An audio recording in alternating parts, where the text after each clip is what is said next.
నమస్కారం. మేము ఆదివాసీ హక్కుల పోరాట సమితి తుడుందెబ్బ జిల్లా కమిటీ కొమరంభీం ఆసిఫాబాద్ ఏదైతే పోలీసు రిక్రూట్మెంట్లో మాకు ఆదివాసులకు ఏజెన్సీ ప్రాంత వాసులకు నష్టం కలిగించినటువంటి రిజర్వేషన్ 75 రిజర్వేషన్ మాకు కేటాయించలేదు రిక్రూట్మెంట్లో.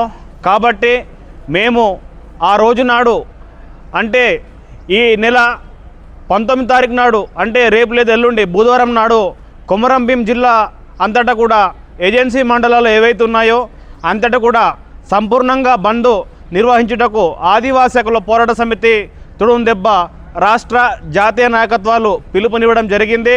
కాబట్టి కొమరంభీం ఆసిఫాబాద్ జిల్లా ఆదివాసీ హక్కుల పోరాట సమితి తుడుందెబ్బ జిల్లా కమిటీ కూడా దానిని ఏదైతే ఈ 19 తారీఖు నాడు ఏజెన్సీ బంద్ ఏదైతే ఉన్నదో దానిని సంపూర్ణంగా బంద్ నిర్వహించడం జరిగింది. కాబట్టి ఏదైతే ఈ కొమరంభీం ఆసిఫాబాద్ జిల్లాలోని ఏజెన్సీ మండలాలు అనేటువంటి అన్ని మండలాలైనటువంటి వ్యాపార వాణిజ్య సంస్థలు కూడా అందరూ కూడా సంపూర్ణంగా బంద్ నిర్వహించి స్వచ్ఛందంగా బంద్ నిర్వహించి మా ఆదివాసీ హక్కుల పోరాట సమితి తుడుందెబ్బకు సంపూర్ణంగా మీరు కూడా సహకారం అందిస్తారని భావిస్తున్నాం. కాబట్టి ఆ రోజు నాడు జిల్లా అంతటా కూడా సంపూర్ణంగా స్వచ్ఛందంగా బంద్ నిర్వహించి మాకు సహకరిస్తారని ఈ సందర్భంగా తెలియజేస్తున్నాం. జై తుడుందెబ్బ, జై తుడుందెబ్బ, జై